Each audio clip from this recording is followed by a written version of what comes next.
Welcome to the Circular Economy Show. I'm Jess. And I'm Seb. And in this episode of the Circular Economy Show, we're going to explore the 3 principles of a circular economy in action. We're going to ask what will it take to make this wider system shift. So let's go.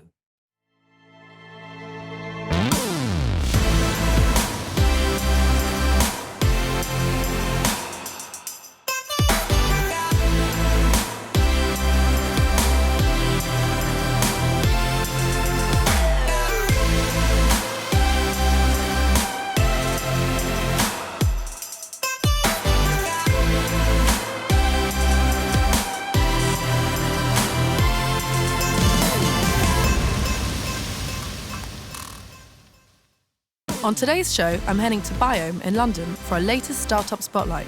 We're going to find out how mushrooms are revolutionising the built environment. Farmer Suzanna Crampton shows that regenerative practices don't only relate to food, taking us into the heart of wool farming for and with nature in the stunning Irish countryside of Kilkenny. We're going to ask Dr Anna Birney why the linear system is so hard to change. And finally, we're going back to the archives to look at fashion's circular business models, and we'll be joined in the studio by Jeffries, who will be answering your big questions. Another ram-packed episode of the Circular Economy Show. And Jess, it's your first time hosting the Circular Economy Show. Welcome. Thanks so much for letting me host with you. It's only been 2 years now that I've been waiting for this. Yep, 75 Slack messages and 44 emails later, and you've made it onto the Circular Economy Show. Congratulations, Jess. And as I said at the beginning, we are going to explore the 3 principles of a circular economy in action, starting with eliminate waste and pollution. Yeah, so eliminate waste and pollution. Waste and pollution are not accidents, they're the outcomes of our design decisions, and by making different decisions, we can create different outcomes. So, as you know, Seb, lately I've been visiting several different startups, and a couple of weeks ago, I went to visit one called BIOHM. And in this video, we're going to find out more about the power of mushrooms. Hi, I'm Jess, and today I'm here at BIOHM, and I'm really excited to find out more about mycelium and the future of biomaterials.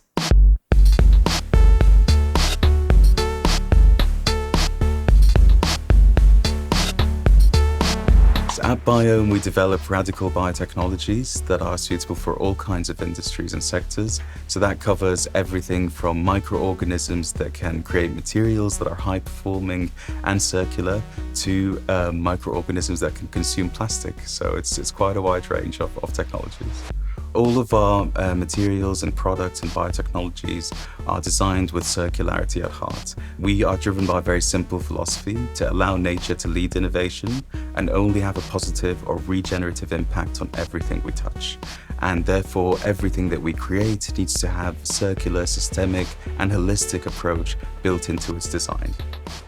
I started BIOHM to revolutionize the construction industry, to demonstrate how there's so much knowledge that we can gain from nature's genius, and there's so much that we can learn from the biotechnologies that exist in the natural world.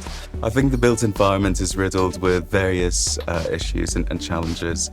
There's a lot of fragmentation within the industry. The way projects are carried through from idea to fruition is not usually done by one single entity. So there are lots of different entities with different aims and targets and goals working towards trying to create an environment in which we can exist. And I think what you end up with is a lot of compromises that result in sustainability or environmental and social impact not being at the forefront or not being the kind of main goal of this built environment. And I was completely blown away by the figures that came out of the construction industry.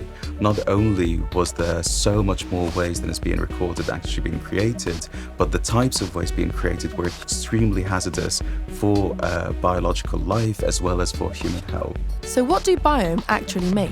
So we have 3 core biotechnologies. One of them is mycelium, or the root structure of fungi. And we work with mycelium to create construction products like thermal insulation for buildings, as well as acoustic insulation and interior furniture and building envelope materials as well. The first one that's going to be introduced later this year is mycelium insulation panel, which I'm holding right here. It's an incredibly technical material. It performs just as well or overperforms on many parameters as the currently available synthetic alternatives. And it's literally grown. Our second technology in our portfolio is called ORB, or Organic Refused Biocompound. And this technology is based on the idea of deconstructing the building blocks that are found in nature, specifically the chemical processes and elements. And we employ that understanding or appreciation of these building blocks and then employ that to create this technology.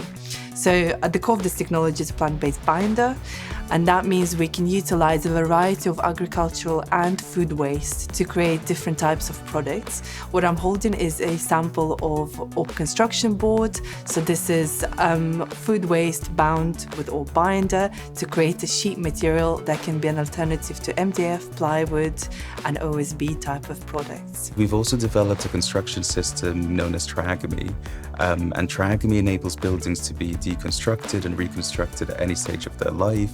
It achieves cost savings of about 95%, environmental savings of 120% when you compare it to brick and block construction. But where does the fungi come in, and what makes it so special?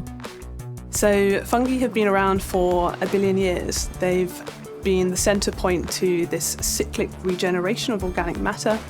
And within a forest ecosystem, they really are the centre point that dictates this regeneration of organic matter. And it's these capabilities that we can kind of bring from the forest into the lab and make use to transform waste that humans are generating. The products themselves have a perfect end of life, so they're completely biodegradable, cold compostable, and once in the ground, they not only give back to the soil, but actually aren't then polluting it as otherwise synthetic fabrics or materials would. Nature has been evolving technologies for billions of years. There's so many systemic approaches and technologies that we can learn from that are completely disregarded in sciences because they're just not at the forefront of what we do in industry. So understanding that there's this bank of knowledge available to us, and once we start to actually learn from it and demonstrate the technologies in industry, we see the benefits directly by measuring the carbon savings, by looking at how we can achieve performance properties that are unheard of for natural materials. It really highlights how biomimicry is definitely the way forward. From the off, I think it's been just a fantastic place to be in the interface between science and industry. And so much valuable science just kind of never makes it to real world applications. But to kind of be able to work with industry, get that crucial kind of info from science and really bring it into ways where it can make real world differences is just fantastic, and it's just an absolute pleasure to work in. What does the industry think so far? We've had an incredible feedback from the industry. It's clear that over the years, there's been so much knowledge and information generated. So there is a lot of awareness of the benefits of the kind of products that we are developing and bringing to the market. These products are not only sustainably beneficial, but they also have a lot of sense financially and economically, as well as socially. And this is something that the industry now is very fluent with and is very understanding of. So there is a lot of appetite towards the kind of products that we develop. So the feedback has been amazing, the support has been amazing, so we really can't wait to launch and bring these products on scale to the market, and then all of us enjoy the positive impact that they will bring. The idea of creating circular construction comes with all kinds of challenges because you need to create high-performing materials that are also conducive to end-of-life solutions. But now, with all the transitions that we're seeing, with all the major commitments that we're seeing from governments, from new policies coming into play, we're really seeing that becoming a possible future. I think for us at BIOHM, that is the dream, is to go to an empty site and plant your home and just watch it grow. Join me again next time for our Startup Spotlight, where we'll be delving into the refurbished tech startup back market. So that's a bit about BIOHM and how they're trying to disrupt the construction sector. And did it look like you had a nice time there, Jess? Yeah, it was actually really, really special for me to go there because back in 2019, EHAB did a talk at my previous job. So I've actually been a huge fan of them ever since. So you kind of feel like you've been on the journey with them. Yeah, exactly. It's also a fantastic example of designing out waste and pollution from the very start. And I found it particularly interesting to hear how they've moved from being quite specialist, really material scientists, to being quite generalist, where they're actually having to consider the whole system that sits around their products. And so now we're going to explore the second principle of a circular economy, which is to circulate products and materials. So how do we create an economy that uses things instead of using things up? So back in 2021, we spoke to a few different fashion startups who focus on the reuse and rental models. So let's find out, how do they make money without making new clothes?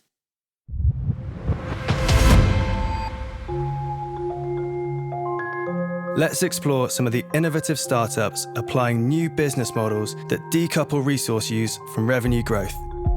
ThredUp is the world's largest fashion resale platform, and our mission is to inspire a new generation to think secondhand first. ThredUp is helping users to circulate products and make better purchasing decisions. But what about products you've brought that become damaged whilst they still have life left in them?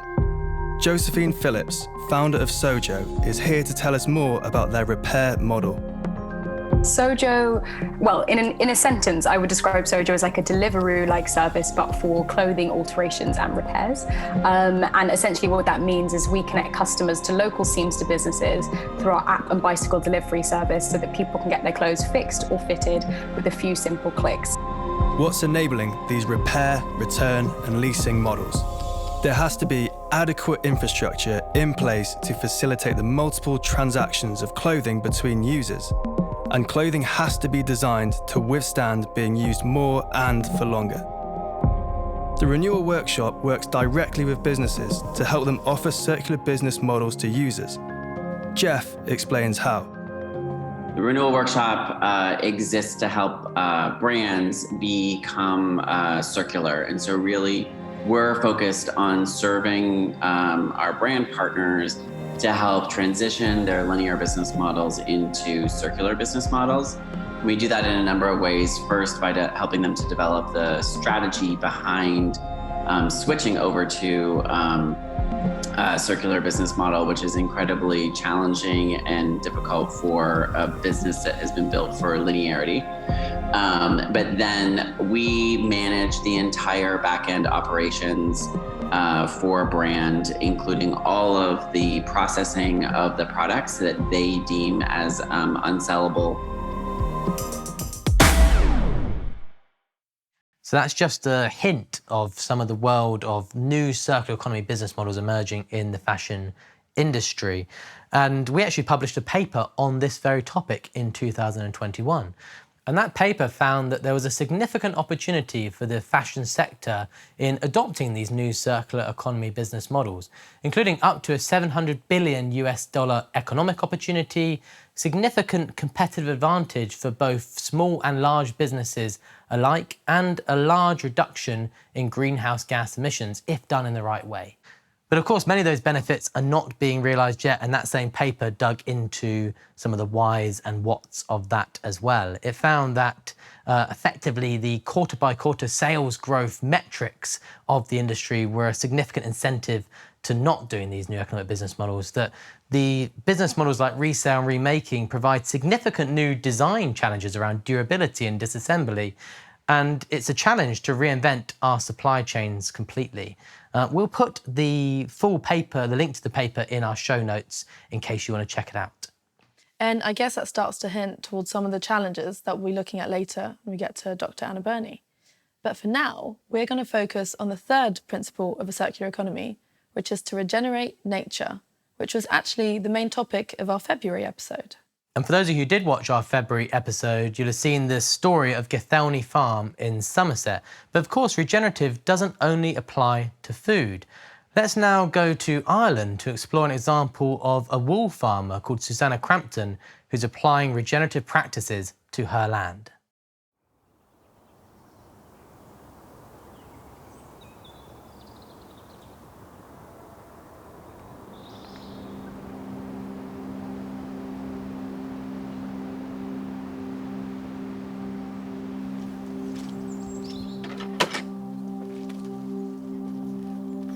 Hey, ladies. Good morning, ladies. Yeah. Breakfast time. Yeah. It is so vital and important that we understand that we need a healthy soil biome. I get so passionate about it, how vital it is to the maintenance of civilization.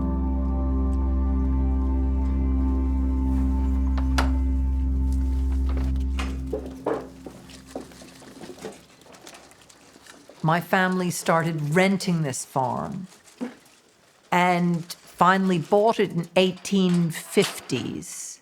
My grandfather, who I learned a lot about the farm from, inherited it in the 1940s. I've had a really eclectic variety of jobs through my life, from acting to modeling in New York City and London to the wildlife charity. And then I came back here and settled in and found everything I need. My grandfather was an early purveyor of organics, and I followed through being a regenerative farmer. Look at you, pups. Yes, you're bold. Can you get back? It's gonna fall. It's gonna fall. I am a blanket designing shepherd, farming with nature to regenerate soils and biodiversity. I feel alive when I'm outside working with nature and feeding the animals and feeding the soil. I have alpaca, sheep, and horses, which I continually rotate through paddock grazing system to keep a complex diversity of plant life, which helps regenerate the soil. I'm always trying to increase the food quality for the mycorrhizal and microbial life in the soil. Because when they're invigorated in the winter with delicious food, when the growing season occurs, they're feeding the plant life, and the nutrition means the plants go, yay, food! The ground here was bale grazed in October, 3 months ago. And you can see no hay and no manure, or very little manure, because the insects in the soil and the microbes have all absorbed the manure and the hay. But if we walk, we track to more recent times, you'll slowly start seeing loads of hay and manure to where I'm going to start establishing the next seed bed. This is the last place they were at. A complex, biodiverse plant life in the fields makes my sheep really healthy, which in turn makes the fleeces they grow really strong and also makes the meat really delicious.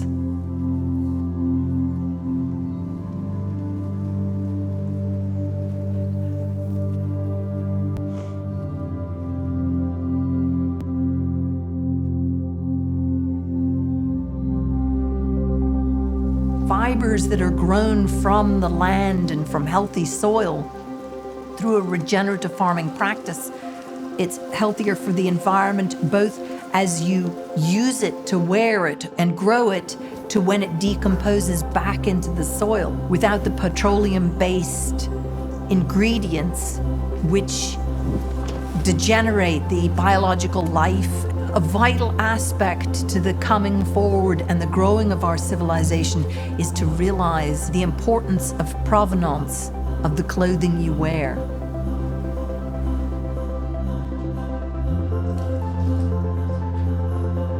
The fiber I take as wool to a local woolen mill where they clean, spin, and weave my fiber products, which are then sold all over the world.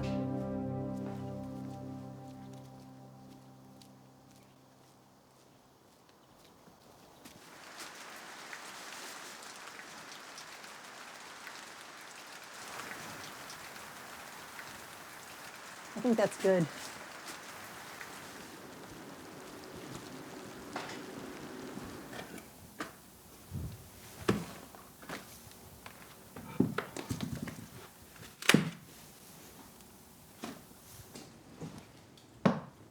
There is a lot of tough physical work. In mucky, muddy, or deep snowy weather, it is relentless hauling things about the place on your own. I can get depressed through physical exhaustion, and that's when I call in a friendly neighbor or friend when I need help.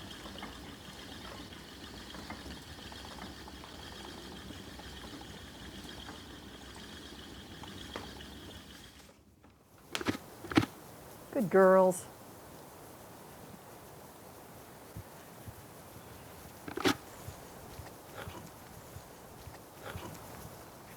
Good girls.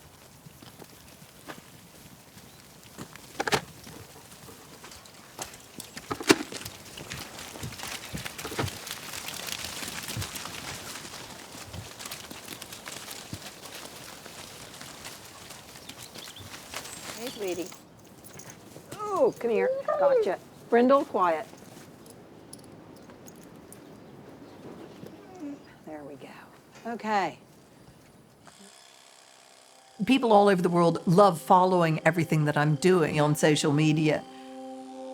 It's like a unique support system that when I started farming, I never dreamt would exist. It's different. Here we go. A little bit done and dusted. See, it's that easy.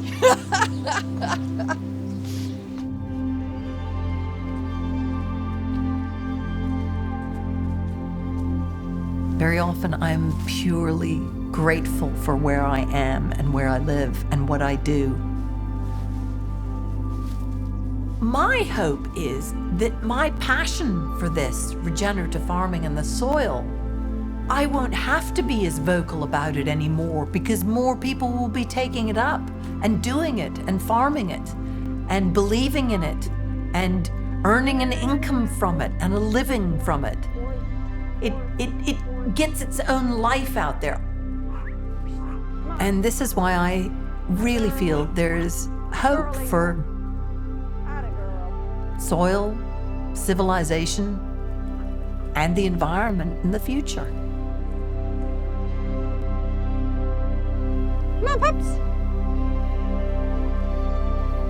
Come on there. I don't know.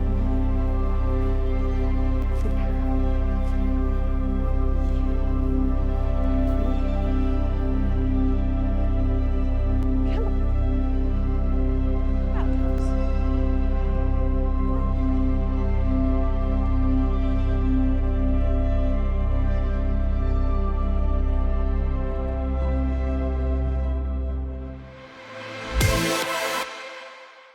Another beautiful film from our friend, producing director, Hattie Bell. I find it absolutely fascinating that when she says that she feeds the soil, that directly impacts the health of the sheep, which improves the quality of the wool and the quality of the meat, even though as a veggie, I'm going to ignore that last one. It really shows how important some of these ecosystem services are. Like everything eventually comes back to soil. So we've explored the 3 principles of a circular economy in action. We've seen how BIOHM eliminate waste and pollution with biodegradable materials in the construction sector. We've seen how a collection of startups in the fashion sector are making more money without making new clothes. And we've just seen how a wool farmer is driving positive outcomes through a focus on soil. So with so many of these great examples out there, why is the circular economy not already the economy? We've sent our very own Lou from the Circular Economy Show to speak to Dr Anna Birney. She's the CEO of the School of System Change, and we find out all of the opportunities and the challenges of moving from linear to circular. Anna, thanks so much for joining us today. Pleasure. Let's cut straight to the chase. What is systems change and how can we apply it to the circular economy? So systems change has been growing in its use over the last few years. And we can understand it in two ways. One, we're looking for systems change. We're looking for the big changes in the system, and we want to create the structural changes, want to create the change in the way circularity happens. But we also can see it as a process, the way that we create change. So how do we bring systems thinking and system practices to the work of circularity? And how can we look at it from a different perspective? Do you think that on the whole attitudes are changing? So I think if you take a systems view, attitudes are changing. But we might not be seeing it in the mainstream. We might not be seeing what's happening in the big economy that's changing. But underneath the surface, I think things are shifting. I think people are trying to adopt new practices, adopt new ways of doing things, either on an individual level or at a business level. And so I think the attitude to the way we see our materials, the way we see the economy and the planet are shifting, but it doesn't feel like it's big enough or that the shift is momentum enough that we're looking for. What do you think could speed things up? How do we create that urgency? I've got a bit of a problem with the concept of urgency even. And I think we're looking for the speed and that's part of the problem of our economy, that we're consuming, we're trying to get faster and get more. And I think we're trying to apply that in the change-making space as well. We're trying to say, how do we get faster change, do things more efficiently, get things moving? And there's almost something that we might need to stop and almost pause and slow down and not do very much. And that's almost part of the challenge of it. So that doesn't mean that change can't happen at pace or significantly, but it's almost like that idea of urgency is just like, it's making people exhausted as well. What do you think is possibly the biggest economic influence creating change at the moment? Or what could create change? Yeah, and we have to change our relationship with the economy, how we see the economy. So we see the economy as constantly growing. We see the economy as something that's, almost is bigger than our societal systems and definitely bigger than our environmental systems. But we need to flip that and we need to put it back in its place and say it's here to serve people and planet. It's not here to serve itself. The system is so large and complex. Where can we begin to intervene?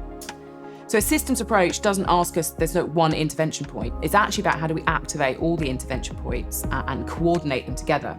We ran a project with a coalition of people around single-use plastic water bottles and how do we shift the system. The first thing we did was we were trying to look at the narrative. It wasn't actually about single-use plastic water bottles, that's part of the problem. It was actually about how do we hydrate people, how do we give them water. So there's something about we need to reframe the purpose and how we understand that.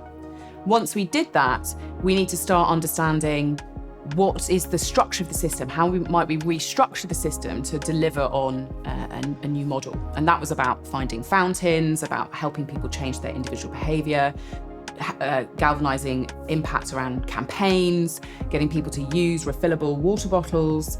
And then we also worked with government. We worked with the Greater London Authority, we worked with Parliament and bring it into policy. So a systems approach doesn't ask us, there's no one intervention point. It's actually about how do we activate all the intervention points and coordinate them together from the structure side, the structure of how we get water, from the policy side and from the individual behaviour change. But the critical thing, and I think this is really important for circularity, is understanding the new models and actually trying to model new systems. So we did some work on circular fashion and actually trying to find out how does the different businesses work together? And part of the problem and part of the challenge of circularity is not one business can usually find one model. You need a lot of the value chain to work together and to create a new network and a new business model. And one of the big challenges is it's not very incentivized to innovate and to work together kind of competitive places. And I guess this is where policy comes in, doesn't it? When we think of policy, we think of it as kind of telling people what to do, and it's kind of thing we do at the end, the plastic bags, and it did a great job at the end. But actually what we need more of is creating the conditions for innovation. So it's almost policy that supports the process of innovation is actually what's needed. The system appears to be a bit stuck. So what would you say is the role of imagination and innovation? We need imagination. We need to imagine what the new system can look like. We do a lot of futures work as part of systems, sort of the system capacity, to getting people to imagine different scenarios, different pathways. But the key thing is not to just imagine a new future, but also to design it and to think about the structural design of what that looks like. And then when we can understand how, especially in an economy sense, we need to look at how the different parts might operate and work together and imagine that, then we can start to find innovations and where people can intervene and connect to that. So system change requires a massive mindset shift. It requires us to identify the right intervention points, and it requires us to engage with the underlying structural conditions of our economy. Now for something a little bit different, thank you so much for sending in all of your questions using the hashtag AskTheCE We've only got a short amount of time to answer them though, so we're going to get cracking. Last time, Nick, you said that I gave you a bit too much hype in my introduction, so this time I'm just introducing you as Nick Jeffries. Thank you, Seb. Good to be back on the show. And we do have some questions in, don't we, Jess? Yes, we do. So we received quite a few questions online, but I'm going to start with one that we got via Instagram, which is, what is the difference between the regeneration process of the circular economy and recycling? And we often get asked that, is the circular economy just more recycling? Yeah, so recycling we refer to as a downstream solution, sometimes even the loop of last resort. If you're recycling, the product or material has become waste. But the circular economy is about preventing it becoming waste in the first place by designing it to be part of the cycle. And of course, regeneration is a key pillar of the circular economy, and that's about making sure life is at the centre of all design and business decisions and trying to sort of raise the ambition from doing less harm to actually having a positive impact. We're going to move to LinkedIn now. We've got a question in from Pramila. I picked this one out just for you, Nick, because I thought you'd really like this one. And she asked, how can we connect the circular economy and indigenous knowledge systems? Yes, I love this question, and thank you for picking it out, Seb. Indigenous technology and knowledge systems have been refined and adapted over millennia, and they've stood the test of time. So if we're trying to build an economy that lasts for the long term, why would we not look and see if we can learn from these systems? To take, for example, farming, and at the moment, there's a lot of interest in regenerative agriculture. Agriculture that enhances biodiversity and generates its fertility from within. Indigenous communities would not refer to it as regenerative agriculture. They just refer to it as agriculture. And if you look at the Mayan people, for example, they have a system called milpa, which is a sort of intercropping system of different crops that works together as a symbiosis. If you look at some of the ancient Amazonian communities, they use biochar to generate soil fertility. The Chaga people in the foothills of the Kilimanjaro, they've been practicing agroforestry for thousands of years. We know how to do this, and that's whether we're visiting the latest up-and-coming innovators and startups, whether we're looking back at practices and knowledge that's existed for centuries. Thank you, Nick. And we've got one more from LinkedIn. This is from Jenny. So she's asking, what are the first steps elementary schools, educators and their students can take to create a mini version of the circular economy?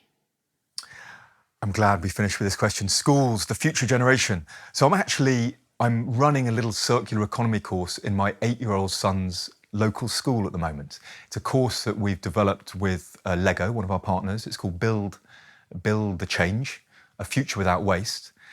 And one great little exercise we did last week was I got all the children to look at their canteens. So most schools have a canteen.